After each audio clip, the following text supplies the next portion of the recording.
The way we see it is we need protection against these people because they don't care about homicide laws. They don't care about burglary laws, robbery laws, felonious assault. They don't feel shame. They don't feel guilt. They will just do it because that's what they do. So whereas to people on the Second Amendment personal protection side, like me, see it as a debate about how do we protect ourselves against the wolves in society, people on the other side of the debate see it as if we just create more laws as a disincentive against the wolves, then the wolves won't do what they're doing. You see what I sense your frustration. Care. They don't care. This is, folks, if they don't care about laws against homicide, which clearly this maniac in Parkland didn't care, well, I'm asking you a very sincere question. I'm not trying to be a jerk here. Because I get it, there are a lot of people who are genuinely and should be genuinely disturbed by this, who are looking for answers. But why would you think an additional law, restriction, regulation, whatever it would be, is going to stop these people who didn't care about the most serious laws? So you have a guy or a woman out there who is sociopathic enough, feels no shame, no guilt, and no remorse. They don't care about laws against murdering other people, homicide, nothing. None of that bothers them. Obviously not, because they did it anyway. But you're convinced that more restrictive guidelines on obtaining firearms would somehow do what?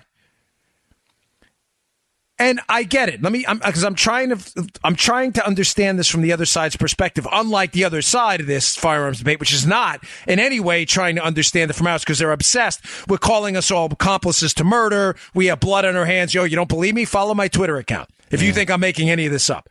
I'm trying to understand your point of view.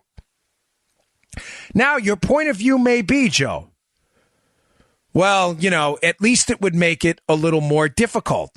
And as I've said to you, one, it doesn't make it anywhere close to impossible, because the black market for weapons is a vibrant and robust one. It is not hard for criminals to obtain weapons at all. So your law at making it marginally more difficult at best to obtain a weapon, just to be clear, I'm telling you from evidence on this. Evidence on, I told you in yesterday's show about Australia and the gun confiscation. When criminals want weapons, they get them. Period. Full stop. Boom. The restrictions you're placing, though, on the criminals, which don't restrict them, because they will get them, whether it's in the black market or elsewhere, do restrict law-abiding, patriotic Americans interested in protecting themselves and their families from obtaining those very same firearms. So what I'm getting at is you have this small group of people that cause inordinate chaos. Because, folks, the risk of dying in a mass shooting is still very little. I'll put a Cato piece up today in the show notes. Take a note on that. I don't want to forget this because it's a good piece. It's called Are Mass Shootings Going Up? And the evidence, folks, does not support that. That is not to take away from the colossal tragedy this was. But the evidence does not support that. There's an average of 23 people a year who are killed in these incidents. That's 23 too many. But they are not the data does not support that. And what a point I'm trying to make is this is all done by an inordinately small group of evil sociopathic folks who are not restricted at all by the new laws and restrictions you want to put in place. But those very same restrictions, folks, this is where we're going to sum it up, prevent the 99 out of 100 people who are law-abiding, God-fearing folks from protecting themselves against the 1 out of 100 who want to do them harm. That is why we fight for this. We all have kids, too. We're all believers in a peaceful, prosperous society. You think any of us want our kids going to school being worried about being shot up in an attack by one of these deranged killers? The point we're simply trying to make is your restrictions that affect the 1% of killers and chaos makers, it's actually far less than that, do not really restrict them. while they severely restrict the 99 others trying to protect themselves against that 1% or 1% of 1% again of people who are causing the chaos, death, and destruction. That's the point. I don't know if I summed that up at all, Joe. I mean, does that seem to make any sense? Yeah, that was good. The law I just remember hurt the law abiding. Yeah, it does. I just remember in the 7-5 precinct being a police officer in this 5.6 square mile precinct, which was very crime ridden at the time when I was back there in the 90s. And it was the same guys, Joe, all the time. You had, I don't know how many people lived in the precinct, 100,000 plus, a lot. And it was the same guys in jail all the time. I remember this one guy. He was a retired law enforcement guy. Yeah, retired law. Every weekend we'd see him in the car. What was he doing? Patronizing some prostitute or something. And this guy, I mean, he was a mess. He was into drugs and everything. And I remember the first time I saw him. We wind up arresting him, and I see him in a car, and don't worry, this will be family friendly. I know some of you listen to your kids, but I remember saying he's in a car with a woman who's, engaging in that kind of stuff. Yeah. And they're not doing anything specifically, but I see the guy, and it's very suspicious. The windows down his lane. I didn't say. I just went up to him and said, "Yeah, what's going on?" Now, I hadn't met this guy before. But the guys in the precinct, I found out later, knew him. And, he seems all of a sudden he's acting all suspiciously and furtively. It was middle of the night. Windows were down. It was cold. It was just very strange. And I remember saying, "What's her name?" It was the first question that came to my mind. And he's like, I don't know what he said. Joy? I don't know. Carmela? I don't know. It doesn't matter. It was. I said, don't say anything. I said, "You guys got ID?" And the woman produces ID, and of course, that's not the name. So I knew right away something was up. Turned out all you had to do was look, and there was some stuff in the car that shouldn't have been. I'm not going to go into the details, but we arrest the guy. Bottom line, so keep in mind, this guy's former law enforcement. I bring him in the precinct, and he was a mess. He had newspaper in his shoes had worn out, he must be broke, have no money, and the cops are like, "Oh man, this guy's here all the time, like this is like the 20th time this guy's been arrested for this." My point is that it's the same people all the time, folks. They don't care about the rules. They don't care about the rules against murder, burglary. They don't care about any of this. You think another rule, we're gonna wait 7 days to buy a firearm. Okay, they'll wait 7 days then. Now we're gonna make it illegal for them to buy firearms that are ARs or in that kind of class. All right, they're just going to get them off the street. It's not going to restrict them. It's only going to restrict you. And that's why I'm so passionate about this. Folks, if I may, one last thought on this before I move on. I'm telling you as a friend to many of you, because I read a lot of your emails, and I feel like I know some of you, Ben and Judy and all the people who email me on a regular basis. I read your stuff. I just, unfortunately, given the volume and over the time to email you back. If I didn't believe in what I was doing, believe in the places I work, believe in the mission of some of the outlets I work, I'm a contributor over there for NRA TV. I'm not their spokesperson, but I do. If I didn't believe in it, I wouldn't do it. I believe we're doing the right thing. I believe liberty matters.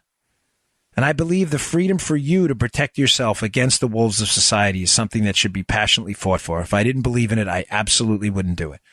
Folks, Joe and I know I'm not bragging. I'm not patting myself on the back. This podcast earns us more than enough money. We are good thanks to you, forever. We don't need to do anything. I do stuff because I believe in it.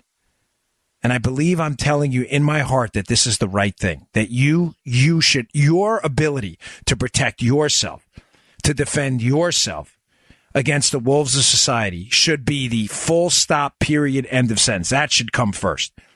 Talking about additional restrictions that are not going to restrict the bad guys, but only are going to hurt you, is not the way to make society safer at all. There is very little, if any evidence at all, to support that. Firearm ownership has gone up dramatically in the country, and crime rates have gone down dramatically at the same time. That's the biggest sample size possible.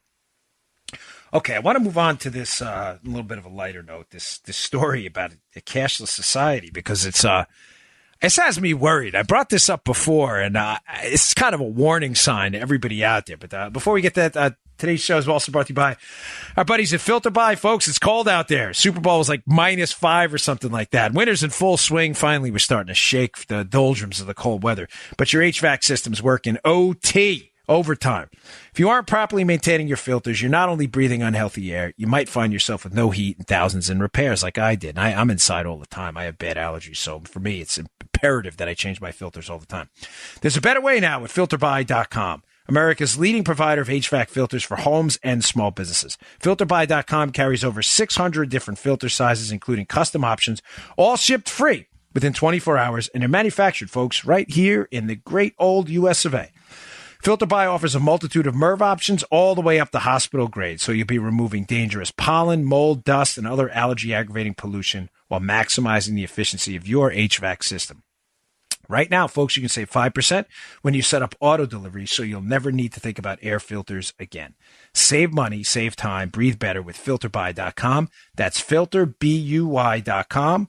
FilterBuy.com. And thank you to everyone that supports our sponsors. I mean it. This is not just something I say from rote memory. You keep this show free, and I really appreciate it.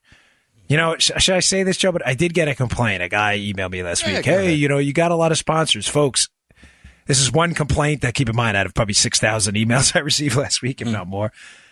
These are good companies. They keep this show free. Joe and I do not want to charge you for the show. So we allow good companies to come in and advertise in our show, which we select and we vet and we go through. And that's why we do this. So, there's nothing, I can't apologize for that. These are good companies here that do the right thing. And I'm really happy to have them on board. So to the guy who complained, you know who you are. I'm very sorry, but you're going to have to go. What did you tell me, Joe? And what is it in terrestrial radio? How much? You can get up to 14 minutes worth of commercial spots in an hour of terrestrial radio. Yeah, we do 6 minutes of advertising in an hour show. Beat that. Beat that, folks. And one more thing, not to like pat ourselves on the back, but because you matter to me, folks. You really do. Mm-hmm. And most, Joe, right? If you're terrestrial radio, you would never be able to say this on the air. They'd be like, don't say that. Gosh, yeah. They would say, you can't talk about the air. But we are offered 4 and 5 spots a show, and we turn it down. You understand? We leave money on the table to keep the content heavy. Mm-hmm. I just feel the need to put that out there, folks. You matter to me. Joe and I aren't like a bunch of mercenaries. We do. The show is very expensive to put on. Thanks to you, we take up a lot of server space now. Yeah. All right, sorry about that, but I like you all, and I don't want you getting the wrong idea. Okay, interesting story. I'll put it again in the show notes today about how cash is disappearing in Sweden. That these stores are putting up signs now. You know, no cash, no cash. Basically, you're going to have to engage in financial transactions electronically. You know, and then we do that here: debit cards, credit cards, and I think pretty soon the overwhelming majority of transactions in the United States, if not there already, are going to be electronically as well. Now, I did a show a long time ago, but I saw this today, and I don't like to repeat shows, but the point in light of the U.S. debt situation right now is going to come up again. Here's what I mean. I did a show, I don't know, 4 or 5 months ago. Forgive me, because we have such a deep library of shows right now. I don't know the number. But the show is about the dangers of the government wanting excessive inflation as a way to debase the U.S. dollar, as a way to devalue its own debts. Here's what I mean by this. John Maynard Keynes, who was the founder of Keynesian economics, the disastrous Keynesian economics, but he did have an interesting little point he made in one of his books where he said, you know, think about it, right? The government could take your money one of two ways: directly. So if the government wants to take, Joe, say 25%, mm-hmm. of everything we make as U.S. citizens, they can tax the economy at 25%. All right, it's a simple answer. They're effective tax rates versus, actual tax. We get it. But just play the game for a minute. So if the economy is worth $1,000 and you mm-hmm. tax it at 25%, the government would take $250 out of the economy. Whatever percentage from a certain amount of people. But that's what they would do. But there's another way to make people pay for government spending. And the other way to do it is to inflate the hell out of the U.S. economy. And here's how they would do it. Keynes gives a great example. He says, well, let's say that, the economy is worth $1,000. The government has monopoly power over what? The printing press. The government can print its own money. The Federal Reserve is, for all this nonsense about how it's an independent agency, it's not. The government, they're influenced by politics like everyone else. They're only human beings, the board of governors and all the folks who work there. Another way to take 25% is to just say the economy's worth $1,000, is to print $330. Now, you had $1,000 circulating before.